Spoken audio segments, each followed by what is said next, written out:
And greetings, happy Thursday. Welcome to the Steve Deace Show here live and on demand on BlazeTV, radio, and podcast. I am Steve Deace. Happy Thursday to all of you. He is Todd Erzin. He is Aaron McIntyre. Coming up on the show today, we're going to go back to our Theology Thursday study, looking at the book by Dr. Tony Evans, Kingdom Politics. It has spawned, we think, some very fruitful conversations thus far. We took a break from it last week with some breaking news, but we're back at it again this week to have more of the bigger picture, theology-driven, biblical worldview-driven conversation that's kind of our main wheelhouse here. And probably the number one reason most of you tune in. It certainly isn't our looks or charm. Or you just are like, there's at least a couple of hours a day. I just need to let someone completely annoy me and just get it out of my system. And that could be another reason that you tune in. So we'll get to that. 3 non-political questions as well. At the bottom of this hour, this is fortuitous timing. So we had Steve Kirsch on this show earlier this year. He was on the Beck Show, actually. Actually, no, that's right. We brought him on the Beck Show when we filled in for Glenn.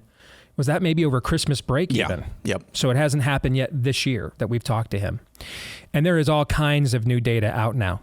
We talked about the JAMA study yesterday, 13,200% percentage increase in myocarditis among males 12 to 24 after receiving a second injection of mRNA. Is that bad?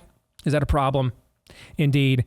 If you go to my Twitter feed right now at Steve Deace Show, and you look at the latest excess death numbers out of Germany, I mean, it's incredible. And the long-term spike of those numbers, how they just immediately jump in the third quarter of 2021, and then just, the hits don't stop till we reach the top. Okay, I mean, it's just it's a train.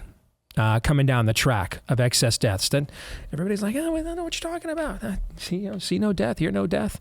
So fortuitous timing to talk to the guy who literally puts his money where his mouth is.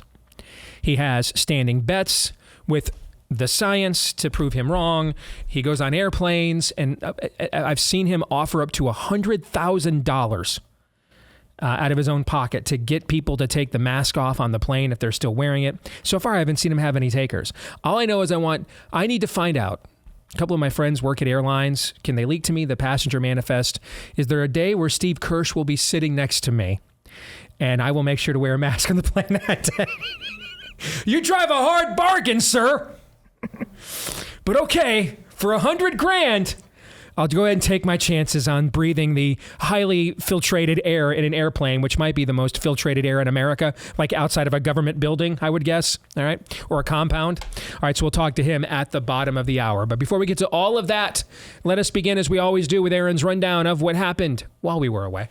What happened while we were away, brought to you by, if your state won't do meatball surgery for kids in the name of gender, you can just die already. HHS Secretary Javier Becerra says he's totes cool with defunding hospitals that won't do meatball surgery and chemical castration for minors in the name of gender.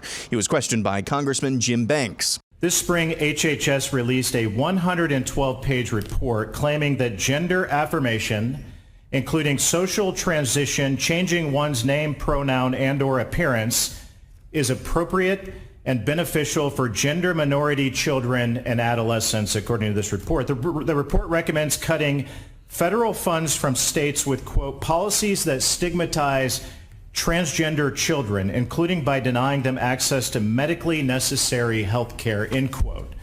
Mr. Secretary, does this mean that HHS is seriously threatening to withhold hospital grants from states like my own if they refuse to go along with surgeries or puberty blockers for kids?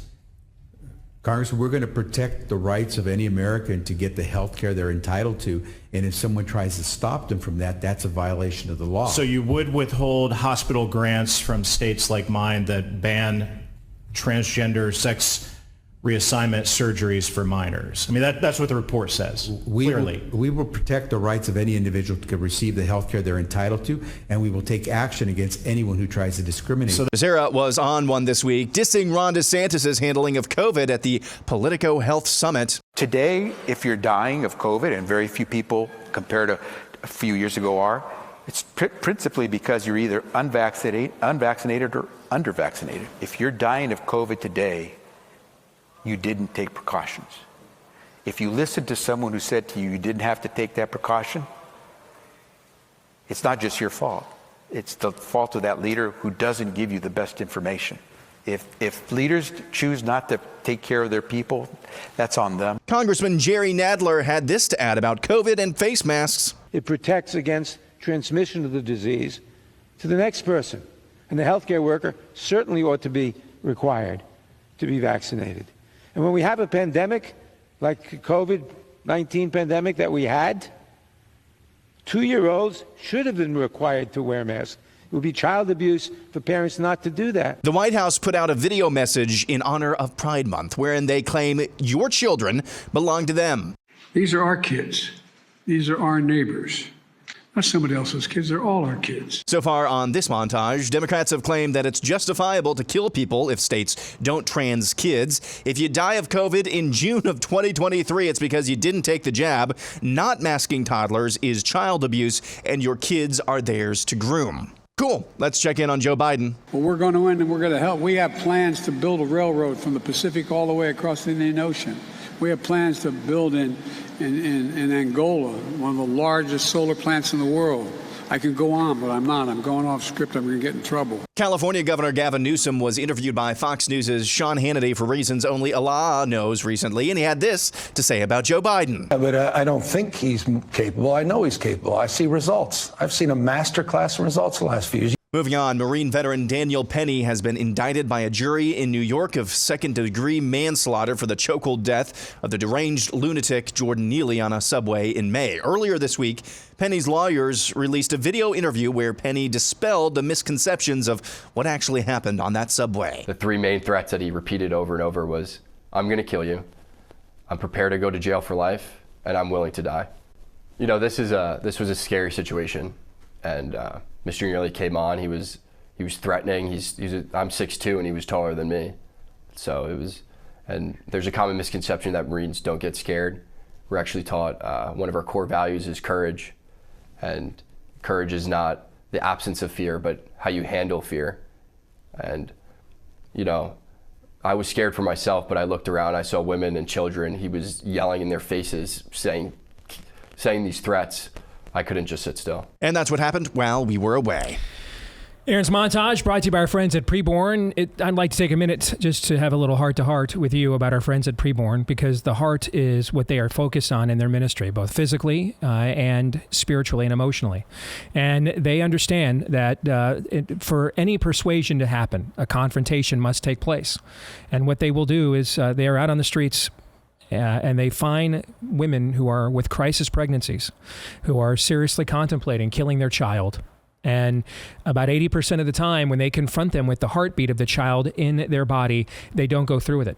And they have saved scores of babies over the years doing this. But here's the thing they've also done. They've saved a lot of mamas, too, both of the hole in their hearts that would be created by this deplorable action, but then also being there for them. It's the ministry that they provide these moms after the fact. It's the aftercare, the prenatal care, the postnatal care, car seats, formula, counseling, all of it free of charge. So there's a confrontation of truth, and then there's grace as well. It's the embodiment of Christ-like, and that's why we're big supporters of the ministry here on The Blaze. Our goal this year is to partner with them to save 70,000 babies and moms here in the year 2023. Our ultimate goal is to no longer have to ever partner with them again, because we have removed this malignant tumor from our culture. But in the meantime, help us win this fight with our friends over at Preborn. Dial pound 250, say the keyword baby on your mobile phone, pound 250 keyword baby on your mobile phone, or go to preborn.com/Steve. Once again, that is preborn.com/Steve. Pardon me. Sorry. Coming up in the overtime today, there was this audio that we all breathlessly, myself included, we all tweeted Chuck Grassley, the Chuck Wagon, our senator for life. I don't mean his life. I mean life of the earth. Life of the earth. Senator for life of the earth. Charles Grassley. 4 million people nearly live in this state, apparently. None of them are capable of being a U.S. senator other than Grassley. Sounding a lot like Joe Biden these days, by the way, because that's what happens when you're a hundy. Nevertheless, he claimed, if you could follow the stutters, he claimed that he had a tape of a foreign national who was bribing the Bidens and kept the recording of the Bidens being bribed as insurance. In other words, insurance is a euphemism in this case for blackmail. That's really what we're talking about here. And so I put out a poll on my Twitter feed that afternoon. Do you believe the Republicans will ever come forward and allow you to hear such audio? We will have those polling results, and then we will comment upon them later today in the overtime, which you will get access to if you're a Blaze TV subscriber at blazetv.com/Deace. If you're not yet a Blaze TV subscriber and you would like to become one, you may do so by also going to blazetv.com/Deace, and it's just $10 a month. Okay, to Aaron's montage we go. Understand that the Joe Biden that we are daily mocking and discussing because of his diminishing faculties is kicking the ass of everybody that we just elected to go to Washington, D.C. Let's just make sure we're clear on that. Correct. Democrats had a slim majority coming out of the 2018 elections. They impeached Donald Trump with a slim majority over something, by the way, that was out of the 2020 election, my bad, over something that turned out to actually be true. The Ukrainian collusion that Trump said he was digging for evidence for between the Bidens and Ukraine, that actually turned out to be true. So they have a slim majority. They come out with said majority of slimness and just impeach a president for investigating something that turned out to actually be true, or fishing for something that turned out to be true. You give Republicans a slim majority, and they just give Joe Biden everything he wants in a budget deal and pretty much take almost all of their leverage as a congressional body off the table for the entirety of the current Congress, the rest of whatever's left of Biden's dementia-rattled brain.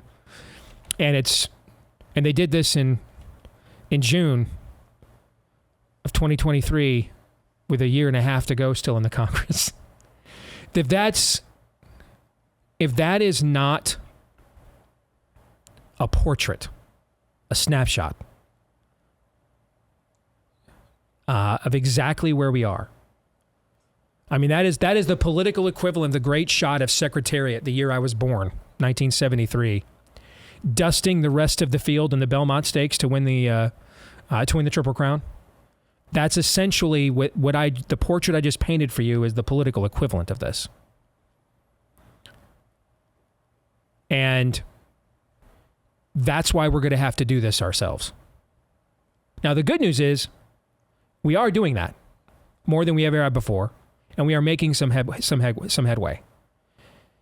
All right, so like Target and Bud Light, they're never going to come out and say, all right, you got us. We're back on the narrow road.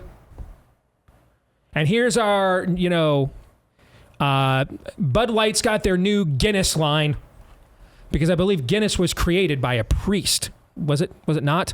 Who was concerned with the level of drunkenness of his Irish contemporaries. So he created a very thick malt that would fill their bellies to the point they couldn't drink it, to the point of, becoming slobberers. Isn't that really the origin story of Guinness, I believe, Todd? That's the one true faith I know and love. Told you. That's great. All right. So Bud Light's like, here's our extra thick lager to stop you from becoming a drunkard. Hail temperance. And Target doesn't have their new just in time for Christmas in July, Jesus' birthday, get a jump on it collection. Okay? They're not going to do that. But so if you're looking, if that's the win, if that's, and I get it, man. I love when the Japs show up in Tokyo Bay on the USS Missouri to sign unconditional surrender paperwork. I love that too. I'm a guy. I love when I know that you know, and you know that I know that I whooped your ass. I like that level of affirmation. It's probably not going to be forthcoming in this culture war very often. So you have to look for signs that you're winning. And here's an obvious sign, and we've discussed it on the show here just this week. How we were all sitting around like Dustin Hoffman in the dentist chair in the Marathon Man. And Pride Month was Laurence Olivier's dentist. Is it safe? Is it safe? Like, I mean, we were like watching the clock turn to midnight on May 31. You know, what fresh hell will this be? What level of debauchery? We were telling jokes about what we thought the most ridiculous Pride Month accoutrement that we would be exposed to would be, right? I think I liked mine the best, actually. Oreo bottoms, where it's just a cream-filled top and it's just the bottom of the cookie, Oreo bottoms. A lot of metaphor there. That was mine, okay? And yet we're sitting here on June 15th, and except if you went to a couple of places, in a lot of places around the country, would you even know that it is Pride Month? Would you even know? This is the most understated this inauspicious occasion has been for many a moon. And that is your win. Do you know why that is? Because even though Target and Bud Light have not walked into the light and to get on the narrow road, everyone can read a market cap report. Everyone can read that. And they're like, oh, bleep. That best not be us. Because if it is, when do our shareholders start suing us for fiduciary malfeasance? We are knowingly doing things that are unprofitable. To what end? We are costing them dividends. To what end? That's a win. That's a win. But more and more it is becoming obvious. We're going to have to do this ourselves. But here's the thing, folks. We were always going to have to. That's what a republic, if you can keep it, means. Representative republics don't just perpetuate organically. They just don't give birth to one another over and over again. I mean, I know it feels like Alabama football will never be bad. Well, when in the last 60 years of the sports history, you have hired perhaps the two greatest coaches in the sports history in Bear Bryant and Nick Saban, and they rule and reign for long tenures, it feels like that, right? But if you look in between, Bear Bryant and Nick Saban, there were a lot of years. For every Gene Stallings having a national championship, there were, Ray Perkins in 8 and 4 seasons. There was a lot of mediocrity. There was a lot of, okay, pretty good, but there were even some times they were very good, but they weren't consistently dominant like we're seeing today. Not even at a factory with the tradition of an Alabama does it just automatically perpetuate. Excellence doesn't just happen. Exceptional countries don't just happen. And that's why over the last few years, we've had, visions for the year like, let's find out, the answer is us, stand. Because that's what if you can keep it means. Do you know what if you can keep it means? It means if you can keep it, all right? And the best way you keep something is by doing that thing. By doing that thing. So that thing that we're doing right now, right? And so I've done a lot of messages. I just did one at the conference in Boise in a couple of weeks. I'll probably do a few more touring the country with speaking engagements later this year on Romans 13. That's kind of my go-to talk right now when I speak to audiences, because I think that understanding with a biblical foundation of resistance and non-compliance to tyranny, I think is key for us to understand the signs of the times and be sons of Issachar, men who understood the times and knew what to do about them. But keep in mind, though, we're the government. Washington's not the government. We are. The Constitution begins with what words? We the people. Not this the government? No. Not these the three enumerated branches? No. No. This the executive? No. Me the king? No. They, the, them, we are legion, because it kind of feels like it maybe starts with those words, what we're looking at these days. Fair? Okay. But it doesn't actually start with those words. It starts with we, the people, which means who's the governing authority? In the Declaration of Independence, what does the phrase government by the consent of the governed means? What does it mean? Who's the ultimate authority in any relationship? The one who has the authority to grant consent, or the one who is waiting to receive it? Who's truly the authority in that relationship? The current director of Health and Human Services, clearly. The one who grants, who has the power to grant. The one who has the power to grant consent is the authority, not the one hoping to receive it. Now, if you build a home, a very nice ranch, but and you don't, and it's got a lot of land, a massive plantation even, you don't keep it up, you don't defend it. People eventually move into like some outer rim of your property, start living there. You don't remove them. You're not doing your job. You've fallen down on the job, Joe Biden style. We actually have something in the law, in legal tradition in the West, that allows those usurpers to turn around and sue you for squatters' rights. Because by your own inaction, you at least inferred that you were complying, you were consenting for their presence on your property. See where I'm going with this? Mm-hmm. God says to the Israelites, I have given you the land, but you must go and take it. Let me rephrase that, or repeat that. I have given you the land, but you must go and take it. Did he give them the land? Yes. Who has the authority to give the Israelites the land? God, and only God does. But he says what? But you must go and claim it. Why? Because it is impossible to please God without faith. So when you go into the land and you look at the spy, and the spies go in and they see the giants and they see how formidable all these pagan armies are, they are to return and say, we cannot wait to whoop that ass. Because they look very Bronze Age impressive.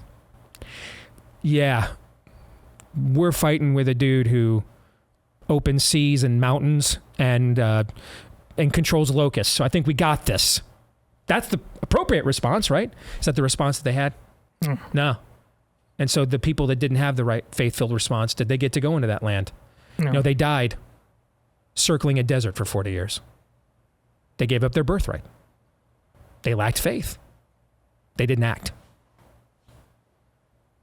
So, our rights come from God, but we must go and claim them.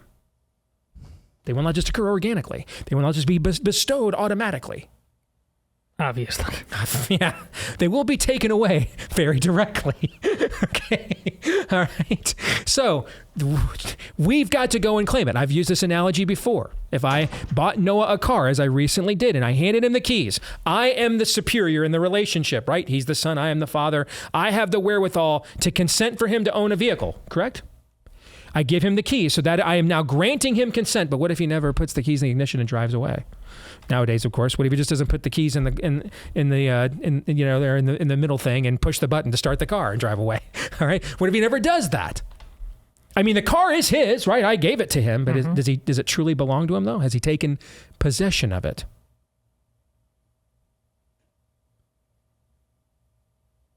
That's what it means to keep it. To take possession of that which belongs to you and to take away possession from people that it doesn't belong to. And so a lot of times it is proper in a proper form of government to say that government is to be the sword of righteousness and punish evildoers. It is. But remember, we're the government. We don't need a legislature to tell us, or Xavier Bachara to lie to us, as he did at least 7 or 8 times in the 2 clips that Aaron showed. We don't need his consent. We can just punish by refusing to comply. Okay, cool. Then we'll just punish you then. We're not complying with this. And you know what? That is why and how the Christian church has withstood 2 millennia of tyrants and oppressors and conquistadors and intifadas and crusades and demonic possession and oppression.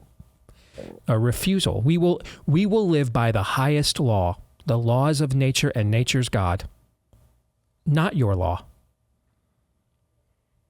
And we dare you to do your worst. The problem we have is we are unfortunately in an era where, with limited exception, our churches, who are the ones that are to disciple and catechize us to have this resolve, and then to train us on when to activate it, and then to encourage us to sustain it and perpetuate it and to finish it, have not done so collectively. And I'm sorry about that. I'm as frustrated by that as you are. However, that is no excuse for us to not do what history is calling us to do. So I know, just given the odds, a lot of you go to a church that won't, if you even still go, a lot of you go to a church that won't tell you what I'm about to tell you, but on the authority of the Word of God, what I'm about to tell you is true. You have to be willing to lay down your life for what you believe, as your Lord laid it down for you. You have to be willing to lose a job, creature comforts, for what you believe, as the Lord suffered for you. And it's because saints of old who came before you, or as the book of Hebrews calls it, a large cloud of witnesses, came before you with their willingness to do those things, that you now have not the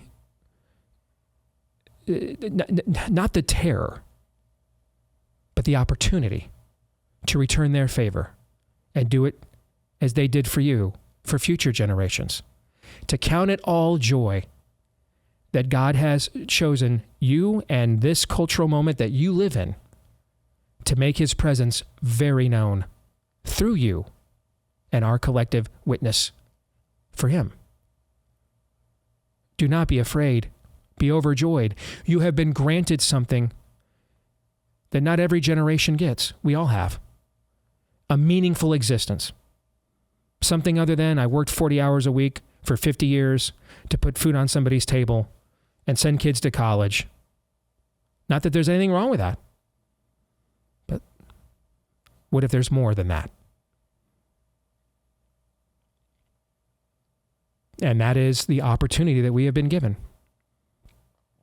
And so let me quote from Isaiah, a different verse than Todd will repeat on our show frequently.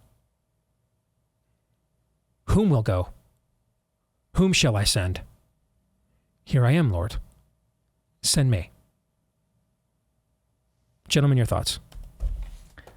Saying all that, considering how Aaron constructed his montage and ending with the story of Daniel Penny, listen, if you have eyes to see that Daniel Penny is nothing but a victim, I think you will probably just let whatever Steve said go right past you.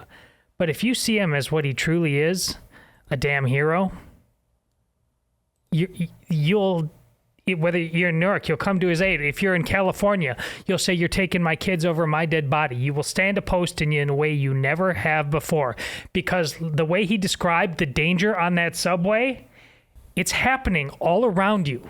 It's certainly happening in California, but it's happening here in Iowa too. We must stand opposed. We have no choice. Daniel Penny, I have no idea what his faith background is at all. I maybe somebody else does, but I don't. But he addressed reality. Many of you who claim the Lord certainly are not currently. Yeah, we the people you talk about there are the water table of whatever else we see in culture and politics. If the water table is polluted, everything else will be. If it's not, well, then we're going to see changes as well. That starts with what? We the people. What does that mean? It means us. That's basically the gist of this entire half hour. We'll come back. Steve Kirsch will join us. The latest on the poison poke and what can be done about it in a moment.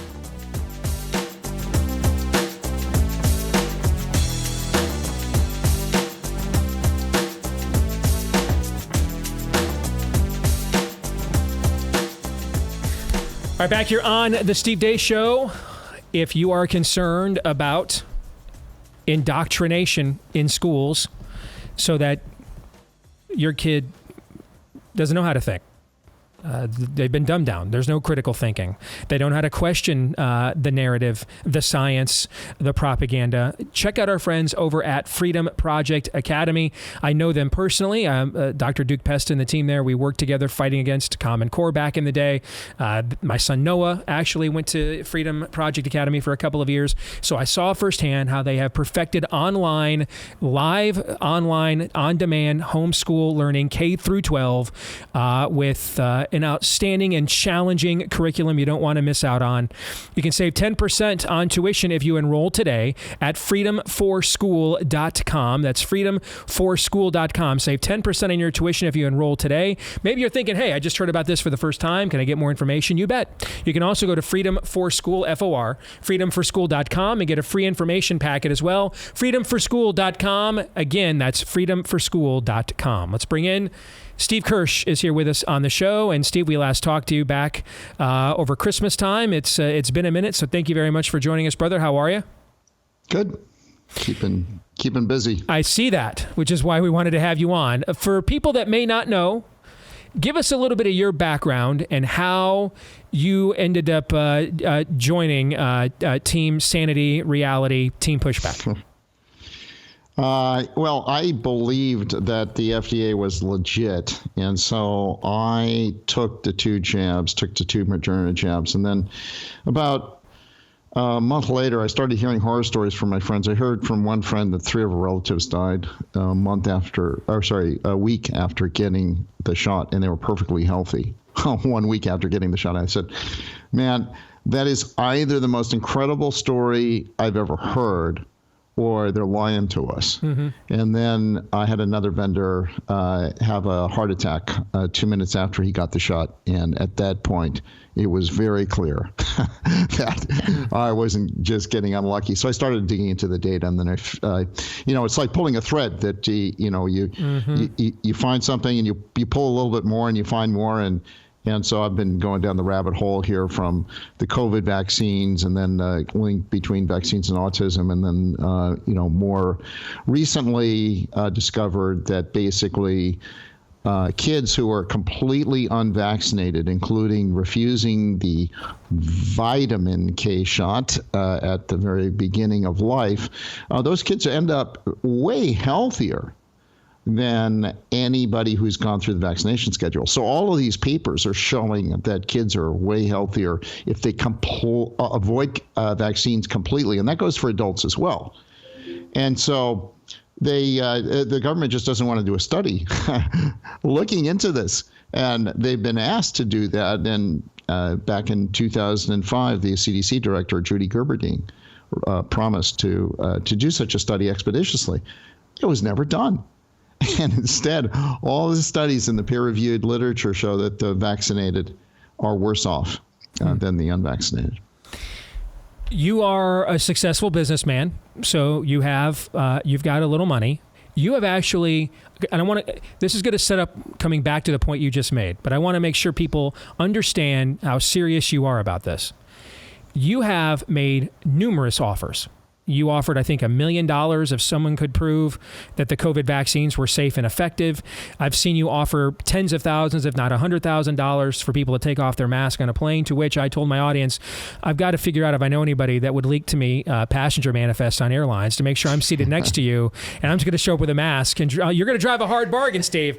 Yeah. And finally, when you get to $100,000, I'll two masks. Yeah, I might show up with 3 or 4, as a matter of fact. All right, but you have a current bet right now with the quote unquote the science of reviewing this material. You have been willing to put your money out there, and not insignificant amounts of money.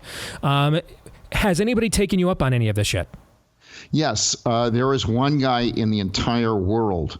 I bet him $1 million that the vaccines have killed more people than they've saved. He said, well, I'm not sure I want to bet the whole $1 million, but I'll bet you $500,000. I said, you're on.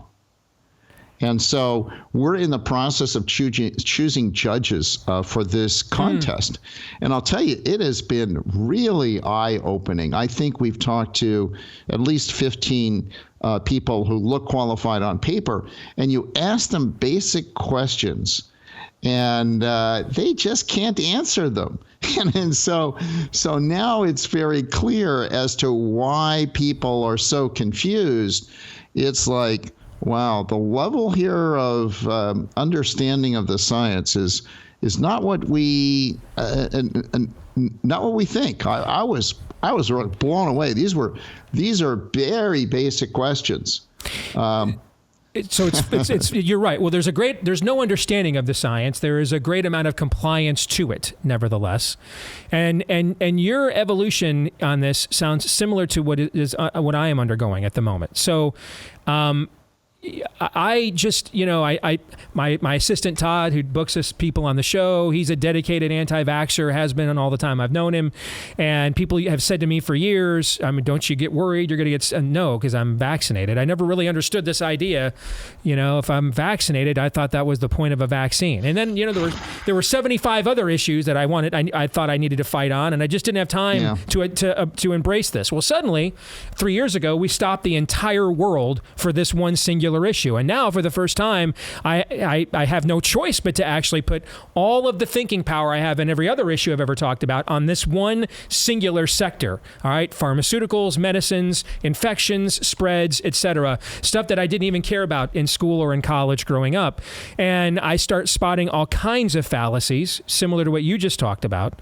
The same thing that I used to hear people say to Todd, well, if you don't take the vaccine, my kid will get rubella. Well, then how the hell good is your rubella vaccine? We start hearing the same thing. If you don't take the COVID vaccine, even though you've already had COVID, so already we're eliminating natural immunity. So this isn't a traditional vaccine rollout where we're trying to get to people that don't have natural immunity, right, or in high risk. So we're gonna jab everybody, even if they got natural immunity or not, which of course made me extremely suspicious. And when my colleague here, Daniel Horowitz, and I, we were in the middle of writing our book, Rise of the Fourth Reich, about what went on here, primarily with the jab and more things with COVID, there was a moment where Daniel Horowitz, we got done with one of these interviews involving one of the worst vaccine cases in our book with the COVID jabs.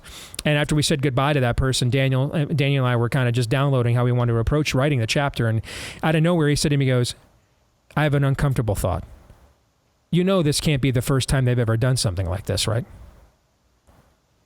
And I didn't even want to contemplate that rabbit hole. Okay, It sounds like you've asked yourself that question in recent months and have said, okay, this cannot possibly be the first time they've rolled out this level of fallacy, and that has led you down the whole autism rabbit hole and everything else, right?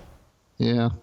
So tell us about that. And I wasn't trying to go and say, well, what else are they lying to me about? I just run across it. Like, I'll run across an article about autism and vaccines don't cause autism, and then think, oh, wait a minute. Well, they kind of lied to us about the COVID vaccines.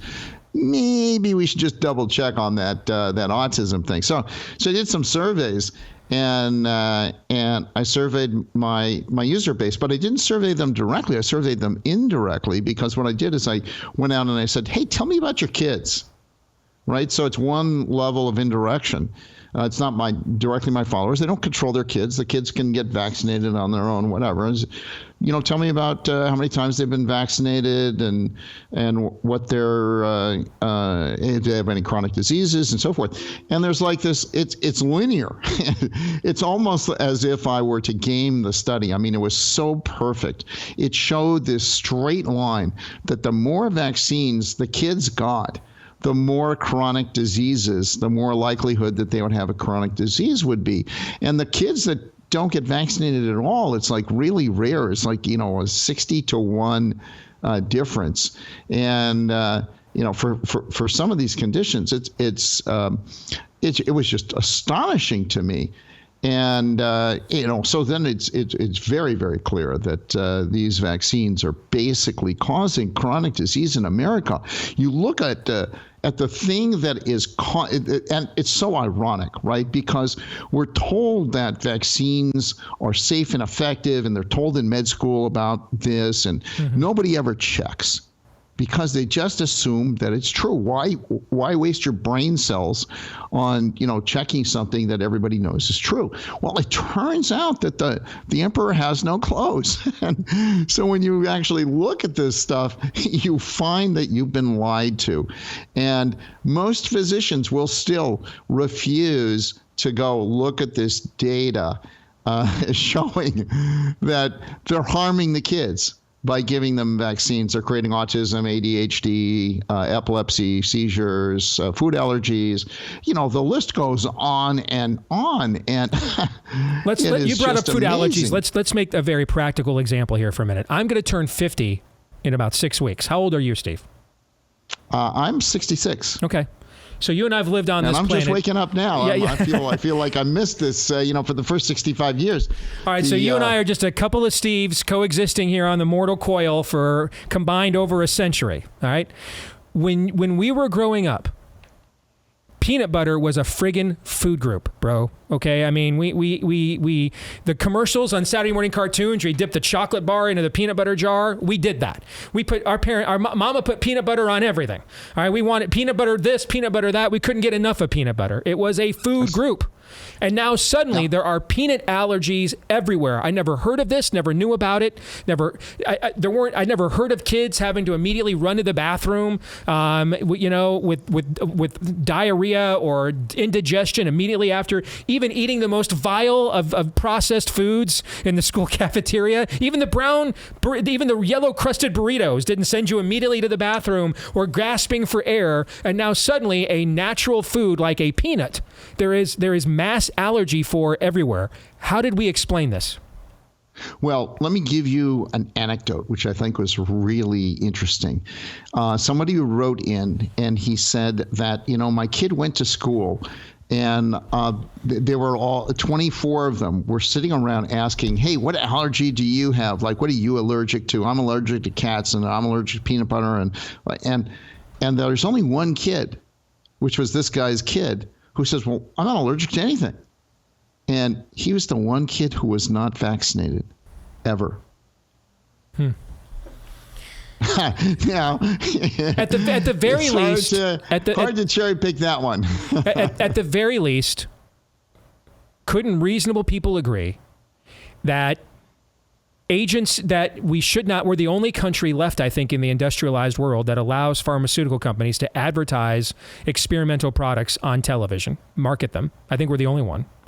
And we should not have we should not give massive amounts of promotion and market value backed by the government to private industries that are not directly accountable to their consumers in any form of legal way whatsoever. At the very least, could we, in any form of free society, no matter whom you want to vote for, whom you like, what your ideology is, I mean, we all care about our health. That's something we all have in common.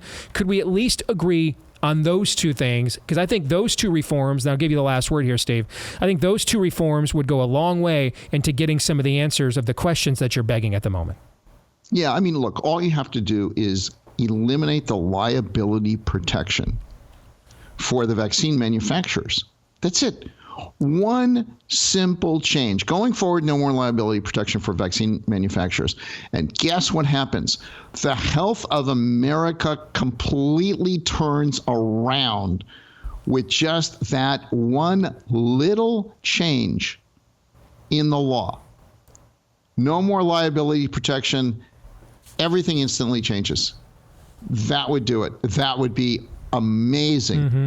That one change would be amazing for America. And then when people see what happens to America, whoa, the world will take notice at this miracle transformation of the health of Americans. And they'll say, maybe we should do that too. Now, no country has done that. They either don't have vaccines or, they have the liability protection. Isn't that interesting?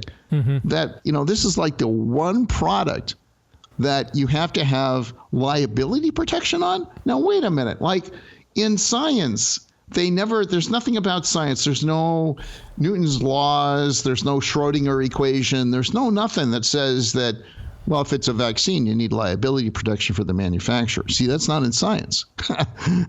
That's called negotiation and leverage on Congress. Indeed.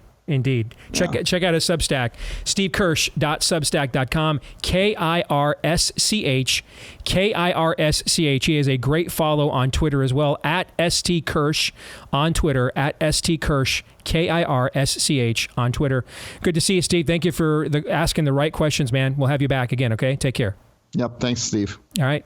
Here's a simple question, gentlemen. What is the benign, innocent explanation for why we would not want to remove liability protections for companies that are allowed to just mass experiment upon our bodies and our health?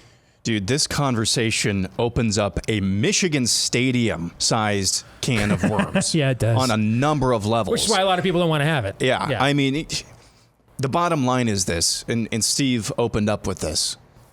The Food and Drug Administration doesn't give a flat rip about food or drugs.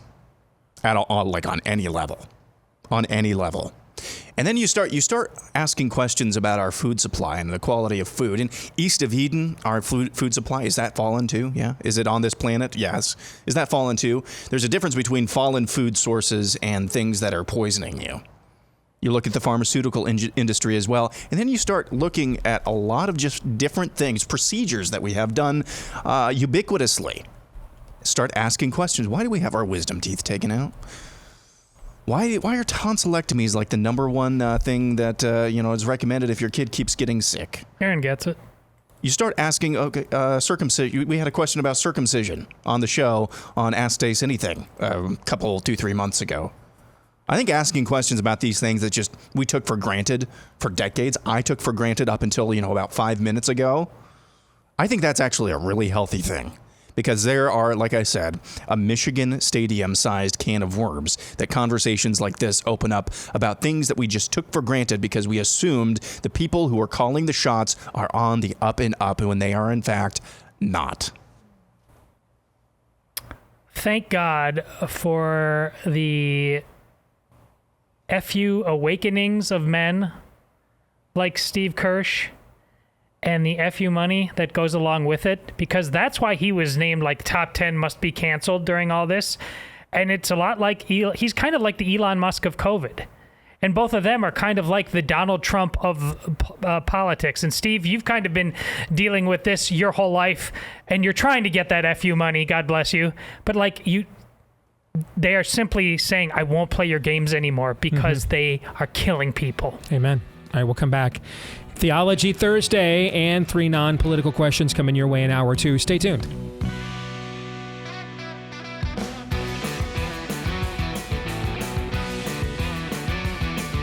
All right, back here with hour 2, live and on demand on Blaze TV, radio, and podcast. My name is Steve Deace. His name is Aaron McIntyre. His name is Todd Erzin.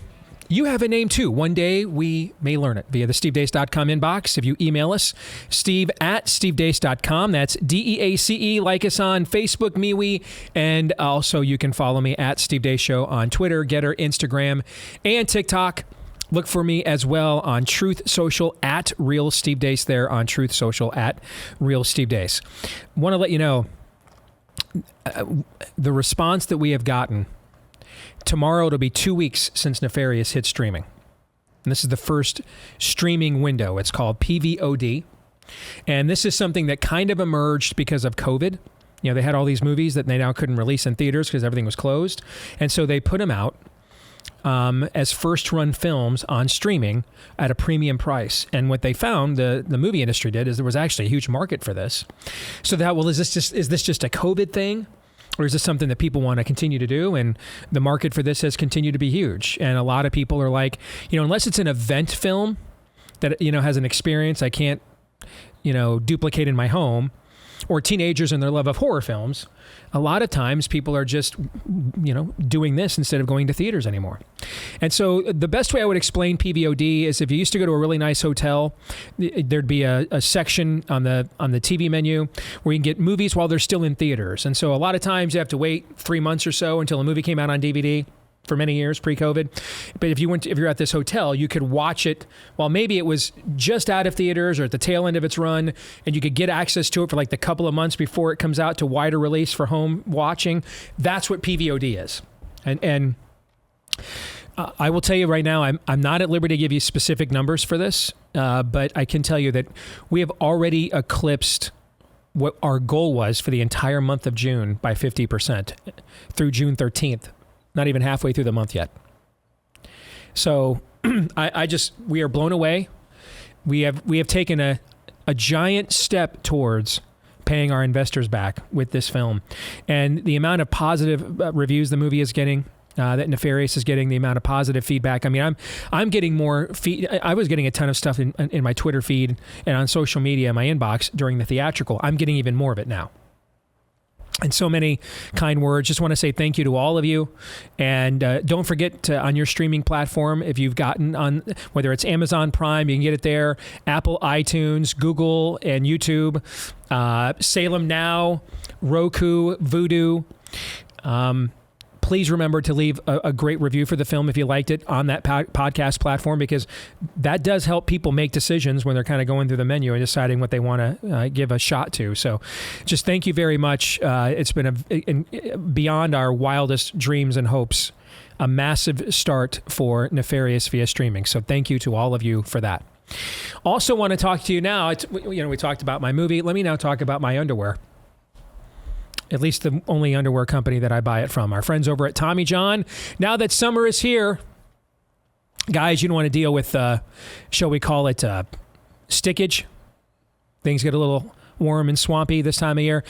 Use the cooling solution that you get from Tommy John. Underwear that is more comfortable. They do everything better.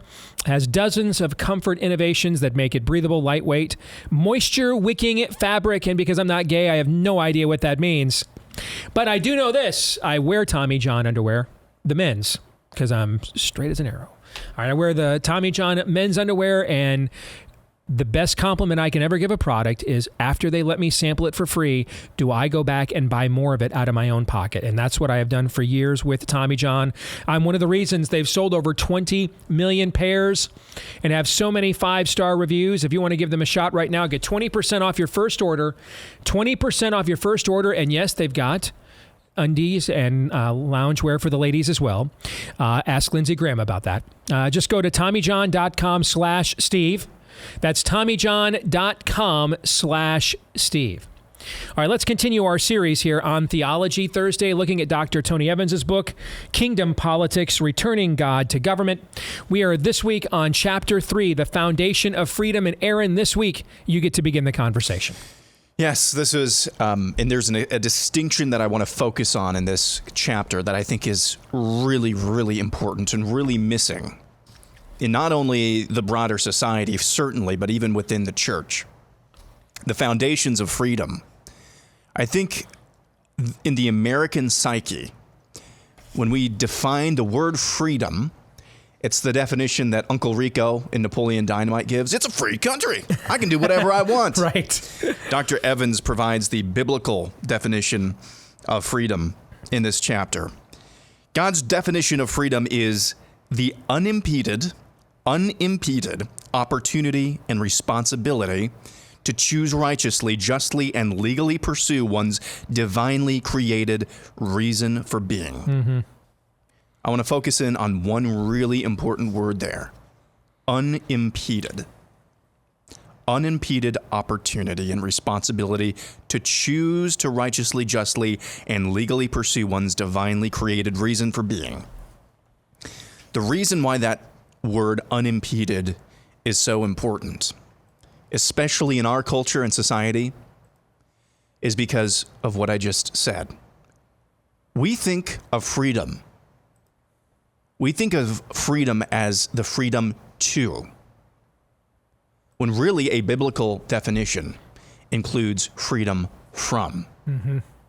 So what does this look like? Well, I could give one example. It was just in the montage today. Jerry Nadler, congressman, saying it is child abuse to not mask your toddlers. When we think of freedom, you're free to mask your toddlers. During COVID, During COVID, were we given that choice? No. We were told you must muzzle your toddlers. That's just one example. But nowhere, and it's appropriate, I think, for a number of reasons, where this misalignment of freedom to and freedom from, nowhere is that more apparent than this month that we celebrate. Yeah, I was wondering if you're going to make this point. We were sold when it came to so-called gay marriage. There's no such thing as gay marriage. But when we were called, Mediaite, it's called MCINTIRE. There's no such thing as gay marriage. There's just marriage. You've completely and totally bastardized that concept by putting a hyphen before it and calling it whatever marriage. But I digress. When we came to the homosexual or so-called gay marriage argument, we were sold, hey, we're just granting people the ability, the freedom to do something. How is it going to impact you? They're doing it in the privacy of their own bedrooms. Fast forward not very far, and Baronel Stutzman has to make the flower arrangement, bigot. Jack the Baker has to bake the cake, bigot. Hey, I'm a teacher. I have the freedom to indoctrinate my kids, tell them about my sex life, what gender, which one of the 400 genders I am. I have the freedom to do that. No. A biblical definition also entails freedom from, which then what? It means what? There are boundaries to freedom. Dr. Evans explains those. And I just want to end these thoughts with this thought from Dr. Evans. Yet what we see happening around us today is people wanting to be free from their created purpose, not for their created purpose. In a highly secularized and increasingly so secularized world, where people, honestly, at the end of the day, fall into nihilism, there is no purpose. It is no coincidence, then, that we see a lot more freedom too, which then necessarily imposes on my freedom to pursue my God-given, talents and abilities and purpose. You see a lot more freedom to rather than freedom from. It is true that in this country, and especially held up against the backdrop of the history of humanity, it is true that in this country, we had a lot more freedom, righteous freedom, to do things than a lot of other places. But that's now been bastardized as this country has become more and more secular. Freedom, too, means I get to impose my immorality upon you. That is not a coincidence whatsoever. That's a hermeneutic right there. And what Aaron just gave you was a hermeneutic on when you've heard phrases in past eras of negative rights and positive rights. That's what Aaron just gave you a hermeneutic is describing right there. And ultimately, Aaron also itemized for you what I mean when I say every government, every single one, every government in the history of humanity has been a theocracy. It's just a matter of who the theo is and the method of theocracy. Ultimately, I am God. I will be like God. And so therefore, since I am God, I will decide what a right means. Or God is God, and that has already been decided for us. And is a self-evident truth, as our founding document would say. During the gay marriage battles, people would often say things like, I have a right to marry whom I want. No, you don't. Anything, and so we haven't had some of these conversations that Aaron just touched on very eloquently since those battles were raging hot. And so it's been a minute, and our audience has grown like 700% since then. So let me reset something based on what Aaron just laid down for you. Anything that requires consent from another party is not a right. Let me repeat that. Anything that requires consent from another party is not a right. It's a privilege. It is a contract. It's a benefit. But that's all contractual language. It's not a right. The reason why you are guilty of murder, if you kill someone, is you have violated their right to life. Did they have to consent with you to live? Were they already alive? Yes. So therefore, since they were already alive, they didn't have to consent with you about whether it was okay for them to be alive. They were already alive, right? Mm-hmm. Therefore, you have no authority to take that life from them. unless they have committed an act or are in the process of committing an act that threatens your life. Then you do. You have a right to self-defense. Anything short of self-defense, though, that immediately or effectively this action by this person or this group of persons threatens your life, anything short of that, and you have committed murder because you have violated their right to life. And the fact that they were alive meant that an authority not named you granted that life to them. So you have no right to take it away unless it's in defense of your own life. I have a right to have sex with whom I want. No, you don't. Now, there are people who claim this. They're in prison. We call them rapists. And they shouldn't be in prison. They should actually have already been executed. But that's a topic for another show, okay? You don't have a right. Sex requires consent. You do not have a right to have sex to whomever you want. You don't. If someone consents to have sex with you, then we can debate whether or not you should, what the privileges therein are, whether you're entitled to them, what the benefits of such an action would be. Those are moral arguments, but they do not bestow any right. Anything that requires consent, anything that requires consent isn't a right. The laws of nature and nature's God pre-exist any bodies that are empowered to grant consent. That's what unalienable means, pre-existent. They were already here. And just as governments cannot take away that which they couldn't grant, you cannot take away that's what you cannot grant. And when you do, you're a criminal. You have violated somebody else's rights. What I just laid out for you was the secret sauce of how, despite the fact we had our own sins via slavery and racism in the early eras of the country, we had our own issues. Plenty of people in the more temperate and moral generations of America are in hell now because they didn't repent of their sins. So how did we keep this thing called America together? How did it become an exceptional country despite the historical truths of what I just told you a minute ago? Because of the philosophical truth that I just shared with you 5 minutes ago. That's why. And a rightly divided understanding of what terms like rights mean and where they come from held this thing together despite the sinfulness of the people. But in our day and age, the sinfulness of the people has become so overwhelming. They refuse to have their sinfulness restrained that they have now tainted via their own sinfulness, our own sinfulness. We have now tainted these pre-existing definitions to play make-believe that we have the power to change them. And there is great suffering in our culture because of that. Aaron, excellent point to lead us off with. Todd, you're up.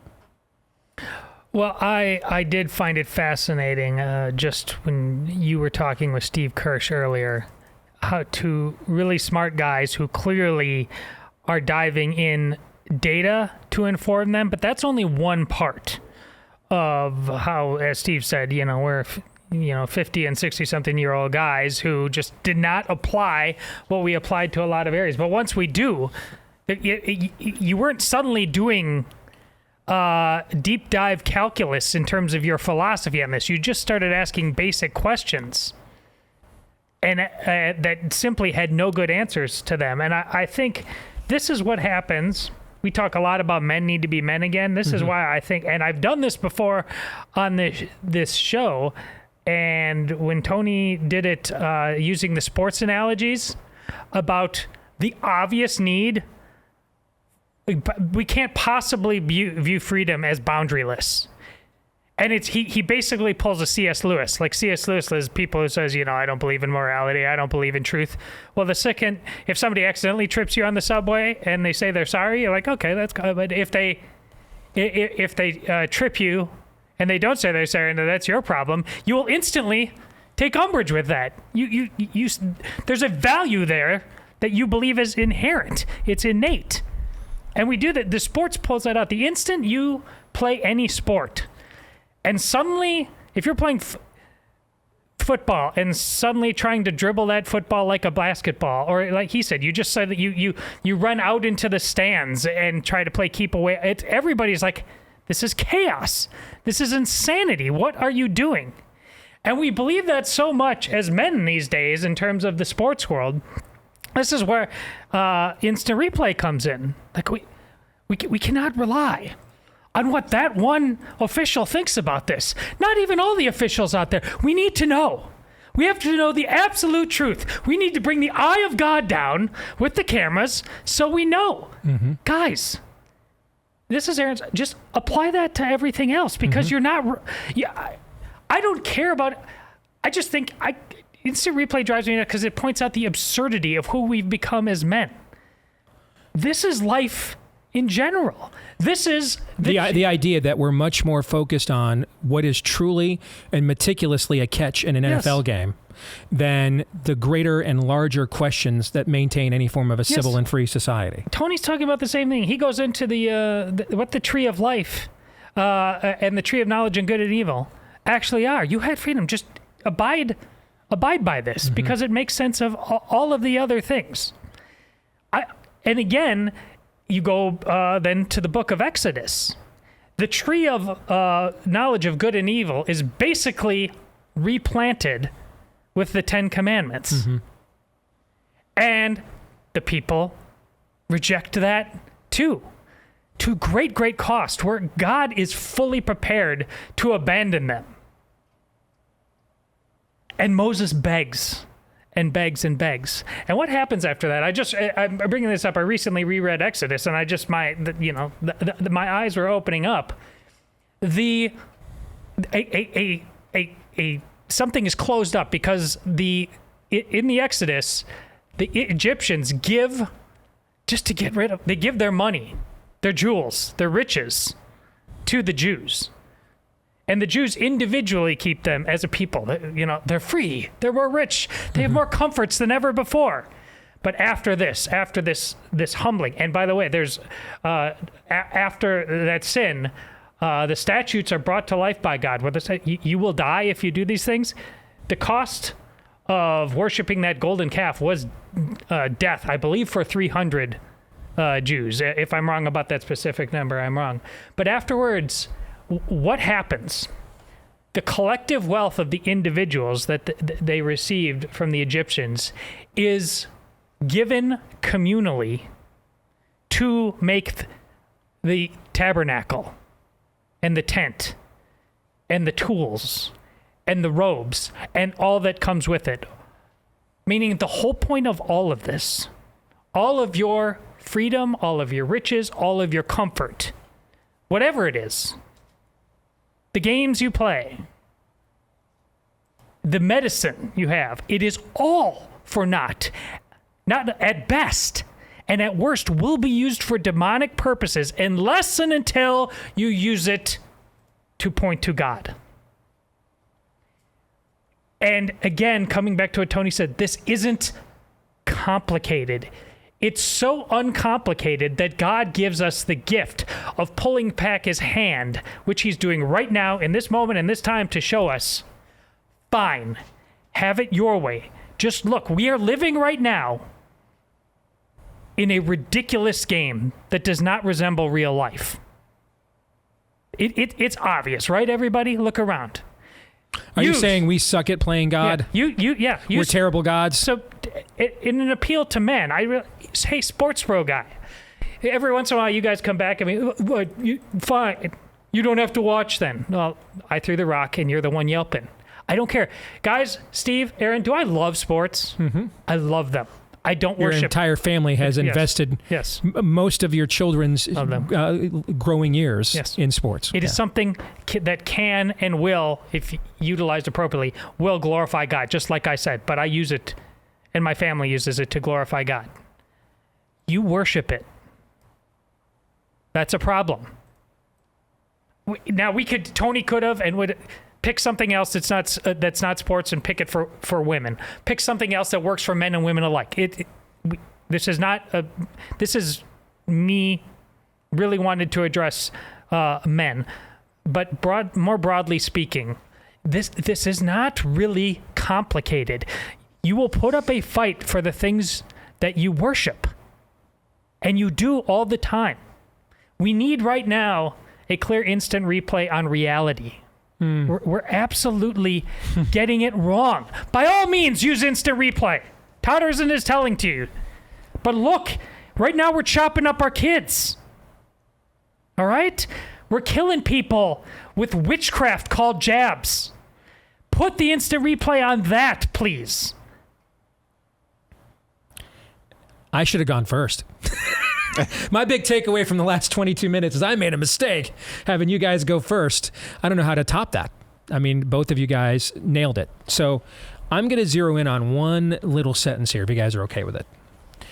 Dr. Evans writes, and while freedom involves choice, it also involves responsibility. And while freedom involves choice, it also involves responsibility. I was talking on Twitter the other day with our friend over at the Daily Wire, Megan Basham, about some reporting she was doing on what's going on with the Southern Baptist Convention right now. And in response to something she had reported, and some people in the comments had jumped into our discussion, and I responded to. And I said, you know what the only thing worse than the patriarchy is? The matriarchy. The only thing worse than the patriarchy is the matriarchy. With the matriarchy, you get all the stuff of the patriarchy that you hated and none of the stuff that you actually liked. So you didn't change men at all for the better. You actually took away the things about them you found laudable. They protect me. They provide for me. You removed those responsibilities from the men. And so now you only get the lechery. Now you only get the aspects that you are offended by. You're only going to get that now. And because if you take away the responsibility men have to protect and to provide, then as a woman, you're actually taking away your leverage against them to turn more away from the more miscreant aspects of our nature as boys, okay, and lean more into the maturity of being a man. You're taking your leverage away to, shall we say, encourage us to the more positive end. You've removed all of responsibility from us, so you have no leverage. And now you will give us the sex we want with no. We will get the cow and the milk both whenever we desire, because you don't want to be a prude, do you? You don't want to be a tease, do you? You don't want to be a Puritan, do you? The only thing worse than the patriarchy is the matriarchy, and we're living through that right now. The only ruler worse than Ahab is Jezebel.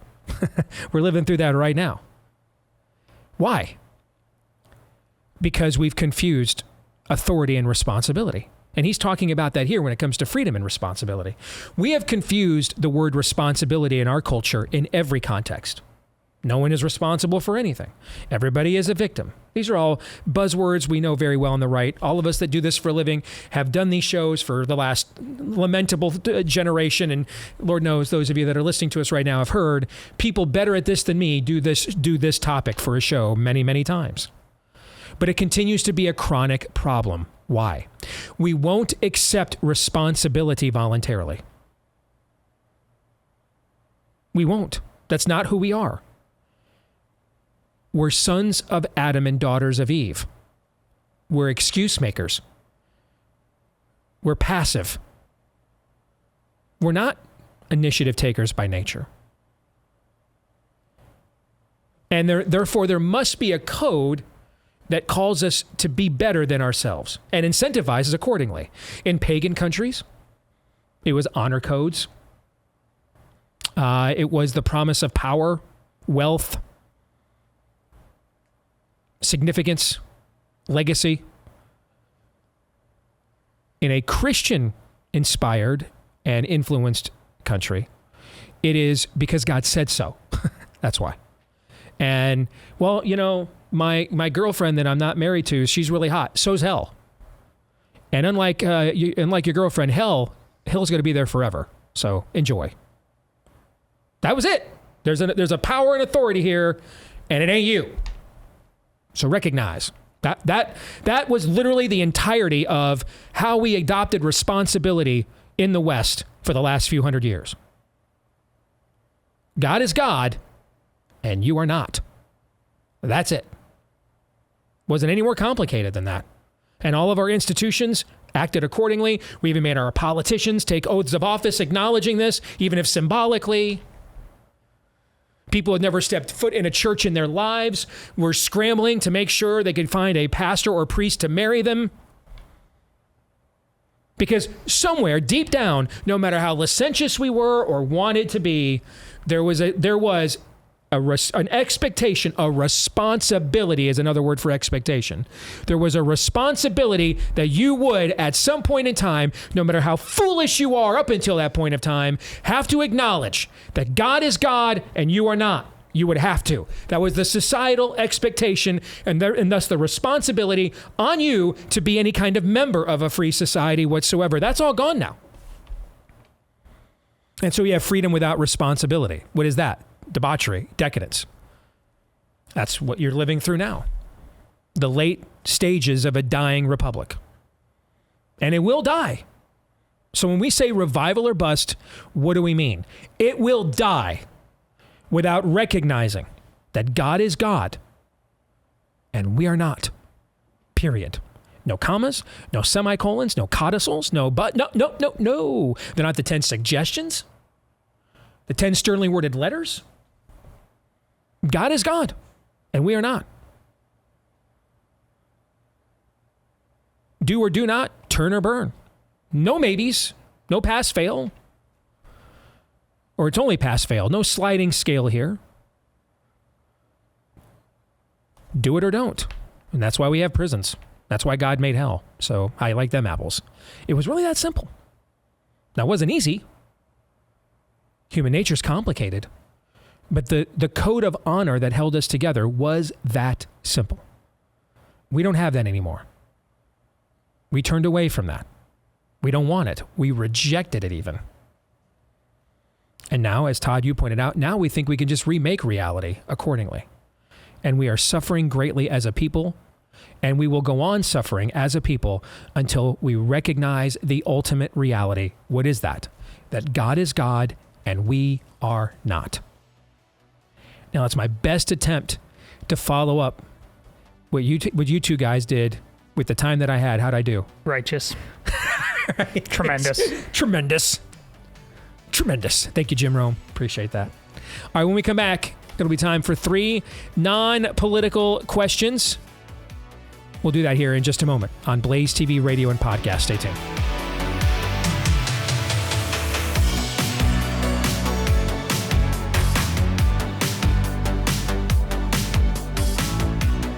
So there's 2 kinds of physical pain that we'll usually be dealing with. One is the clinical variety, right? So as I pointed out, my wife had to get some bone spurs, arthroscopic knee surgery, get a cleanup done, get those out of there. They went ahead and fixed a small little meniscus tear while they were there. All right, and she needed that procedure and then some follow-up medication. She's feeling better now.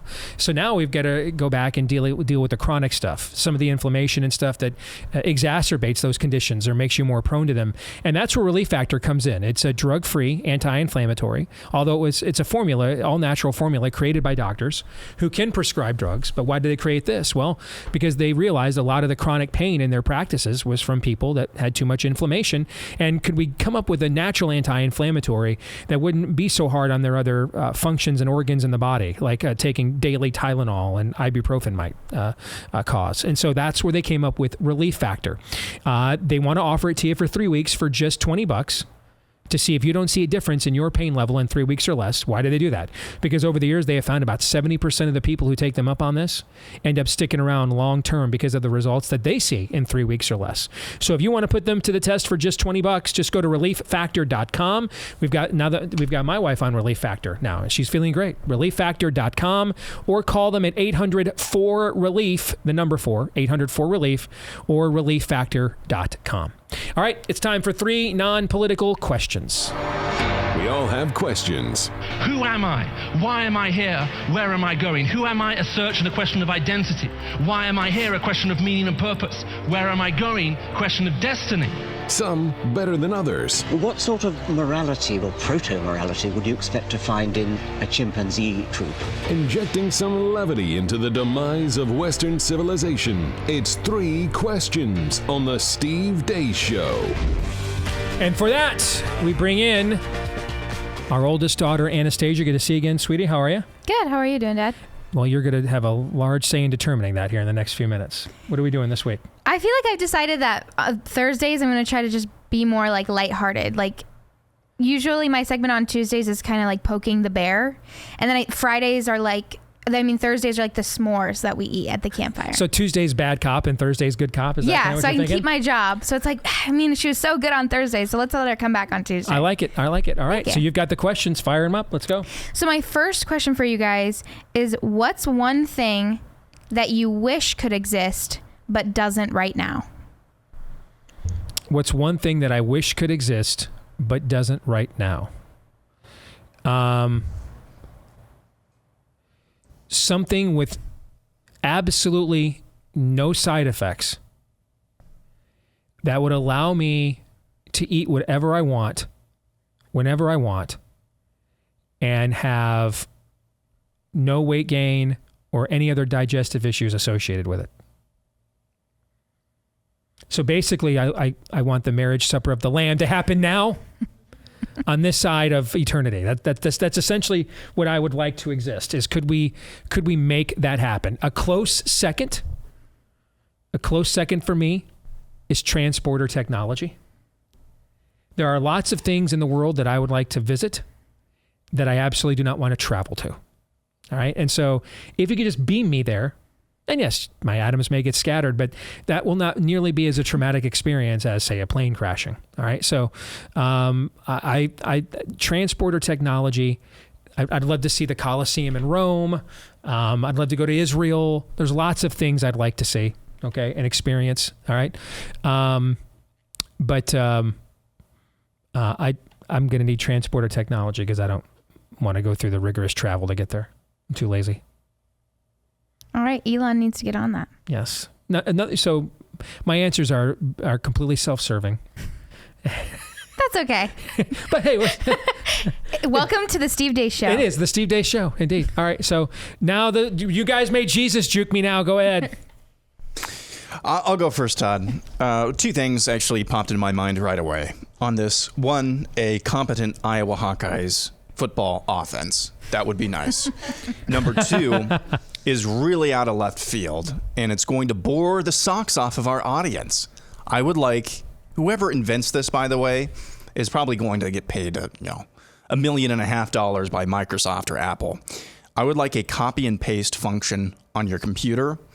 You know how when you copy or cut and paste, it's just one thing at a time? You could do multiple things. So on a Mac, it'd be Command C1. That's the first thing you've copied. Command C2, second thing, and so on and so forth. You would double or triple productivity in some tasks. I think that would be great.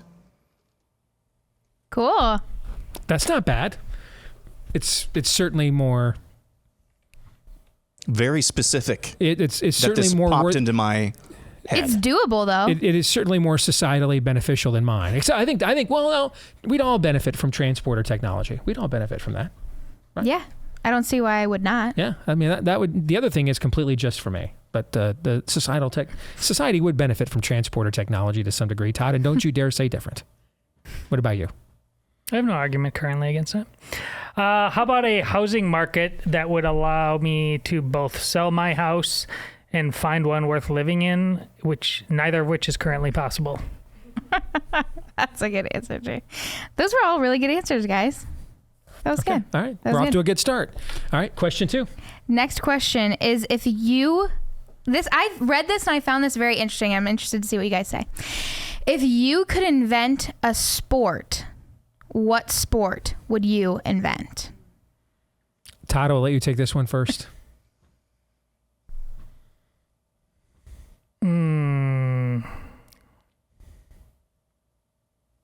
Well, we do need to reinvent college football because that's...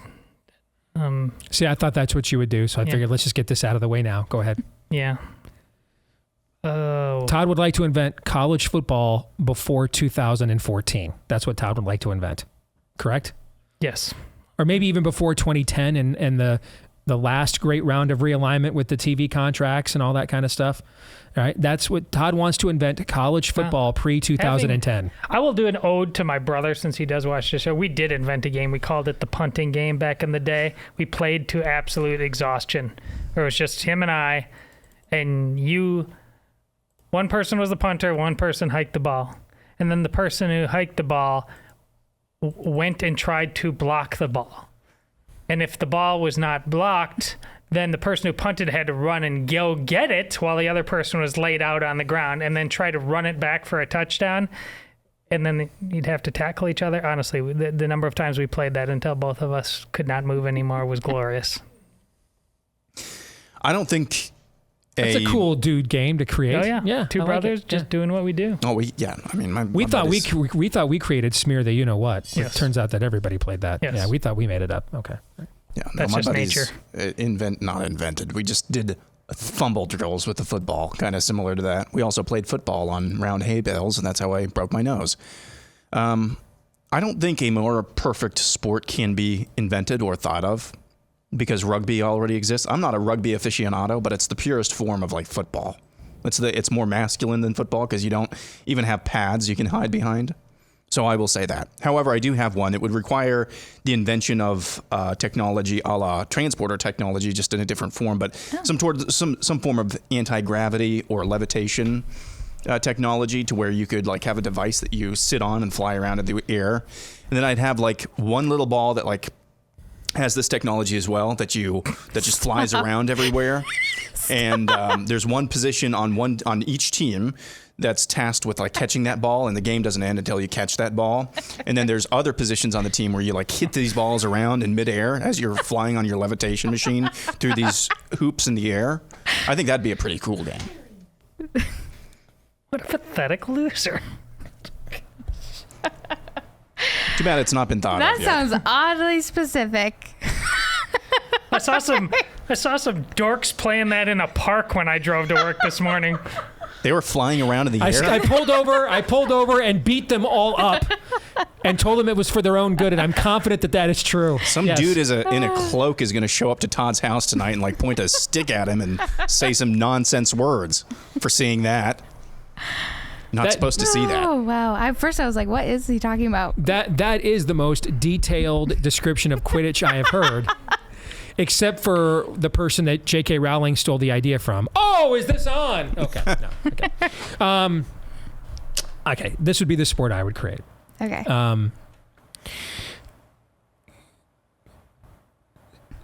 Soccer with blue lines and a real offsides, so that the biggest, strongest, and fastest people who are athletically superior are the ones who win. Because any physical athletic pursuit that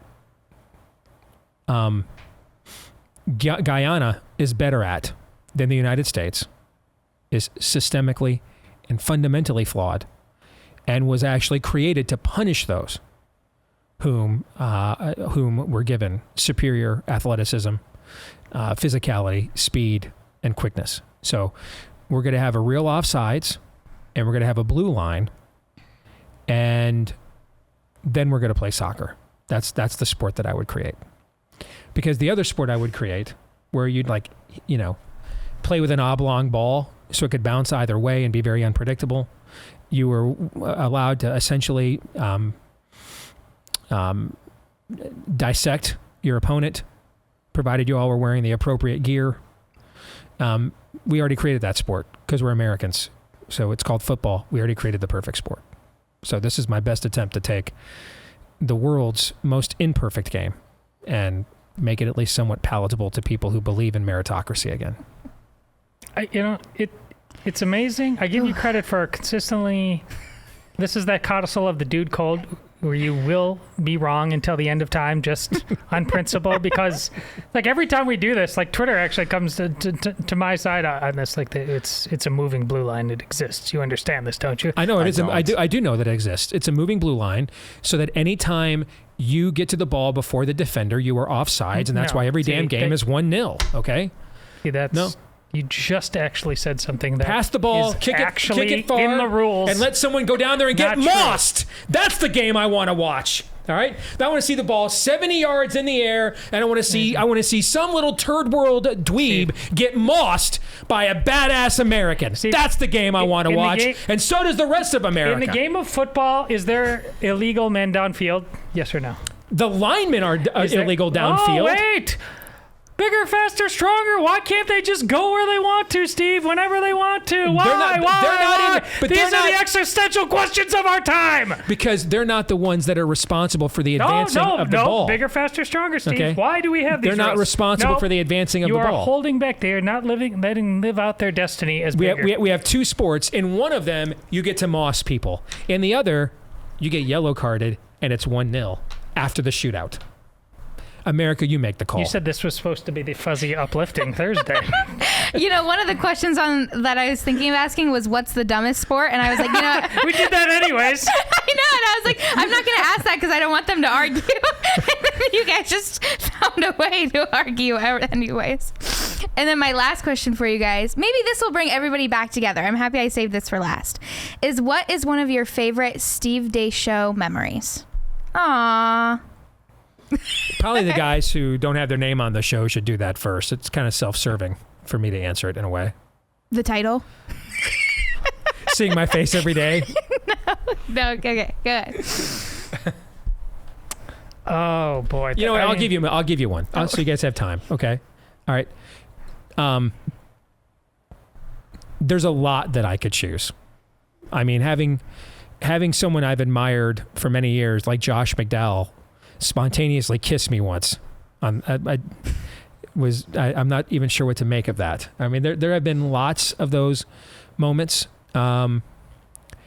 but since she has a graduation party coming up here this weekend, okay, we used to, when you guys were little, you guys used to come on the radio with me, like around your birthday, once a year, when we were a local show, and the first time that Zoe got to come on, your younger sister, and man, she was hyped, okay? Hyped. You have to understand, Zoe as a kid used to do this thing where she had a furrowed brow all the time. So we used to call it Zoe's nasties. It would take a minute to get Zoe to warm up to you and be hyped about anything, okay? But she came into that show, man, and the energy was palpable. She was hyped, And I looked at her and I said, "You're excited to be here, sweetie, aren't you?" She's like, "I can feel it. I can feel my energy." And we played that clip for years. And people loved it. And we had so many emails and everything else about that. And since her grad party is coming up this weekend at the house, I'll go with that one. Todd. A couple come to mind after the Save Girls sports stuff and, taking a toll on the family in terms of ultimately having to pull my kids out of school. But when Steve surprised me by reading the letter from the weights coach at Arkansas, and I said in the moment, it felt like the Avengers on your left moment. That was pretty cool. Also, it's something I give the thanks to God for quite a bit. But when Steve early in COVID for you folks went into dissected the IHME model. You just got done talking about that fairly recently on the show, but it's like, I was like, oh, thank God. I mean, honestly, because I was the anti-vaxxer on the show. Had this gone a different way with Steve, I mean, I don't know if my place here on the show would have been sustainable. And the honesty that Steve poured into that, the work he poured into finding the truth, again, at risk to the show, ahead of the entire nation, quite frankly, it was like, wow. Amen. That means a lot, man. Thank you. I appreciate it. Thank you. Aaron, you don't have to mention me. Oh, man. But it will be appreciated if you do. But it is the Steve Deace Show. And it will be remembered if you don't. Anyway, go ahead. Trying to find favorite memories. You guys went serious, so I'll go not so serious. I think it was about one of the 4 sharts and 7 puddings ago from yesterday. Yeah. I think it was one of the first 2 or 3 times there were active wasps flying around this studio. Oh, gosh. Guys, you don't understand how many times people bring this up to me my in this goodness. office. You don't understand. Anyways, I'm sorry to interrupt that. Steve, God bless him, was trying to maintain his composure, broadcasting on the show while Todd and I got Yeah. during the show. And we didn't have, people started sending us like these fly zappers and things like that. Oh my gosh. And this was before that. So we were like going up with our books trying to like swat these things out of the air while Steve was like fearing for his life on the air. Man. That was good. The first time you read a Rolling Stones list that Steve took umbrage with, I could not stop laughing. I almost died on set because you were like, no, somebody's going to die today. Someone has to pay for And it was this. about music list. Yes. That was hilarious. Thank you, Anna. Yeah. Thank you to all of you for tuning in here today. We are back at it again tomorrow, noon to 2 Eastern, right after Glenn Beck, and right here on Blaze TV. Until then, John 3:17.